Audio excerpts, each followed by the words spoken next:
Good morning, everyone. It's Terry, and this is another edition of An Orchid A Day.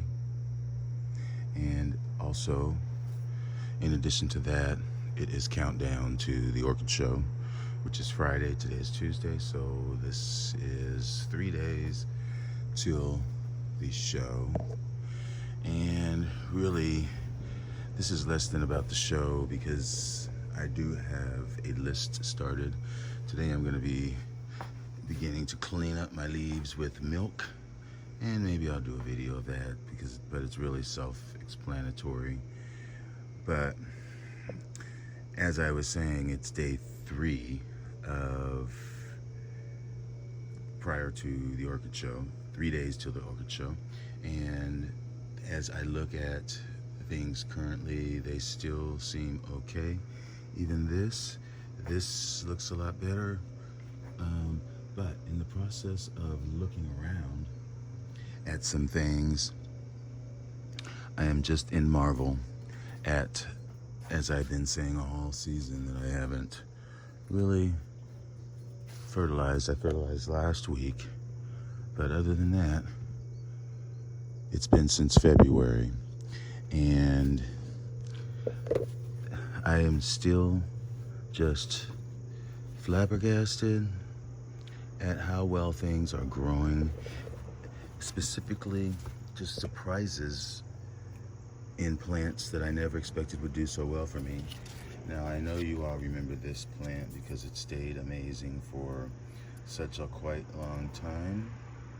This is the BC Penny Amazing, which is Penny Corota crossed with Digbyana, which was kind of a best of both world plant for me because it was two individual plants that I had issues with in the past growing, and so getting a cross of both of them seems like the best of both worlds to me.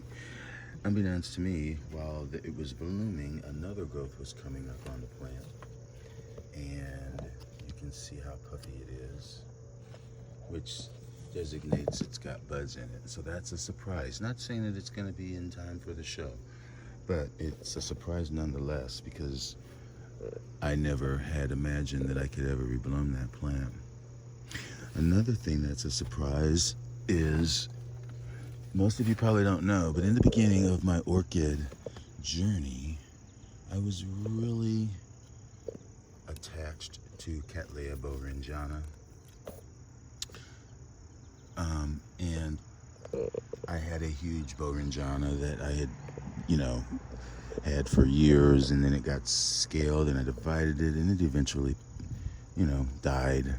But I got a new one at Hauserman a couple years ago, and it gave me this growth, but you can see how far it is to bloom size, although it did have a sheath. And I know that these plants reliably bloom off each sheath, but that's a micro sheath. But this year I set it outside and it gave me a really big fat growth that now has a sheath. And in addition to the sheath, I think it's probably going to bloom perhaps this fall. That's what bovringiana does. They put up their sheaths and then the buds quickly follow.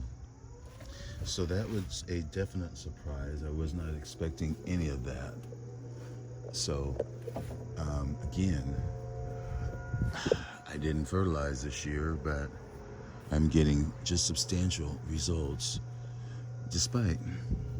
And I am basically flabbergasted and torn because next year it's going to make me think even harder on what I need to do to keep these orchids going, and it's going to make me feel even more secure in the fact that I can neglect them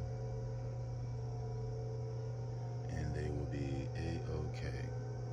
That's my Grossa, Gongora Grossa, but can't really use that in a display. But there are some other surprises that potentially could be added to the display. Now we know all about this Gyrac Kiku, and we know about this cucullata right here that's already been part of the display. And I had pointed out this plant right here, which is another copper queen that I have that I had already bloomed this year, and I saw this today. So today is Tuesday, Wednesday, Thursday. It's possible that that's going to be open in time for the show to go into the display.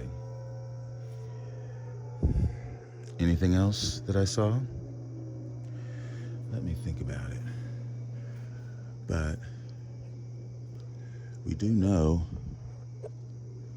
that here is another spike on my perennial, and there's one up there, so that's probably gonna go. And here is Flagellaris. That's probably not gonna go though, that's only one bloom. But here is something else. This will actually be a first time bloom for me, and this is, can you see? It says BLC Apache Sunrise, whatever that says. And I'm not sure if you can see that, but there are buds right there, and also there's something developing right in there. So we will see if those buds will be good come Friday. It's possible. So hey folks, you see that? That's how this thing goes. You walk around and you reevaluate every day, and you kind of visualize where these things will go. Now, this should be a darker copper queen. This should be a darker patterned Brassavola type as well, if it does open. And the Gyrate Kiku down there is white with pink. So, and this spike is getting ever increasingly longer, but that's not gonna work.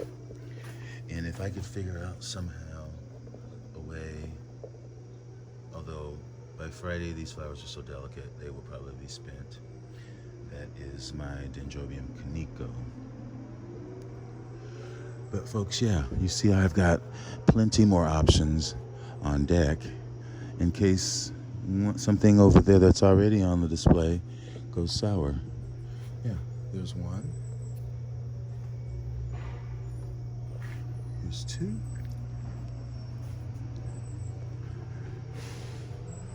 There's a third plant right there.